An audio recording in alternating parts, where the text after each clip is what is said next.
nastala je tale knjigica v okviru zavoda Varna pot s pomočjo donatorjev. V knjigi je 14 zgodb ljudi, ki so se sami poškodovali v prometnih nesrečah ali so koga izgubili. Ena izmed njih je tudi moja, saj sem tudi sama pred 10 leti imela prometno nesrečo, ko sem zaradi prevelike hitrosti sem se zaletela na avtocesti, štajerski avtocesti. Vendar sem jaz imela srečo, da razen poškodovane roke in pol leta bolniškega staleža se mi kaj hujšega ni zgodilo. V knjigi so pretresljive zgodbe ljudi, ki so torej bili sami poškodovani ali tistih, ki so koga izgubili. In ta knjiga je pravzaprav prva tovrstna knjiga v Sloveniji. Kako je bilo samo zbiranje materiala, pogovori z ljudmi? Je bilo težko, da so se zopet spomnili nekih dramatičnih dogodkov iz preteklosti? Ja, res, bilo je težko, tudi zame, se najprej pogovarjati z vsemi temi krasnimi ljudmi, katerim sem neizmerno hvaležna, da so se torej odločili v svojih življenjskih zgodbah spregovoriti na glas in da smo jih lahko zbrali v tej knjigi, ki je pred nami. Tudi moja osebna izkušnja je taka, da ko sem poslušala zgodbe teh ljudi, mi je bilo zelo hudo, tudi kasneje, ko sem seveda jih še enkrat poslušala posnetih na diktafon in pisala te zgodbe in še kasneje, ko sem velikokrat prebirala. Tako da verjamem, da vsi tisti, ki jo bodo vzeli v roke, bodo spoznali, kakšno je trpljenje žrtev prometnih nesreč, ne glede na to, ali so se sami poškodovali ali so pa koga izgubili v njej. So pa verjetno to en tak opomin oziroma opozorilo, da na cesti treba biti previden. Res je.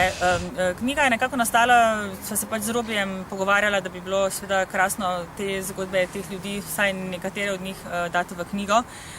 Zato je knjiga nekako kot spomin vsem tistim, ki so žal umrli v prometnih nesrečah in se seveda tudi poškodovali, in vsem nam, ki smo ostali, torej bi rekla nekako v opomin in v spomin. V opomin seveda nam, da bomo torej nekako previdni v prometu in da se bomo zavedali, da ko sedemo za volan našega avtomobila, da moramo biti seveda popolnoma trezni in pod vplivom nobenih substanc.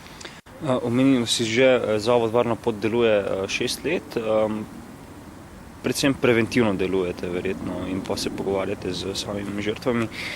Mogoče že opažate kakšne pozitivne rezultate vašega delovanja? Ja, v zavodu poteka vrsta preventivnih delavnic, ko v bistvu same žrtve prometnih nesreč skupaj z našimi prostovoljci hodijo po osnovnih in srednjih šolah in imajo torej različne preventivne delavnice. Drugi zelo pomembni del delovanja zavoda pa je nudenje psihosocialne pomoči žrtvam prometnih nesreč. Ta pomoč, ki se jim pač nudi v okviru zavoda, predvsem pa tudi številni pogovori z Robijem štabo, ljudem, kot so mi sami povedali v knjigi, zelo veliko pomagajo in v bistvu jim dajo vedeti, da niso sami v tem svojem trpljenju, v tej svoji bolečini. Vemo, kot novinarka si veliko na terenu, veliko si v avtu, pa čisto tako, kakšna je tvoja izkušnja za neko vozniško kulturo Slovencev?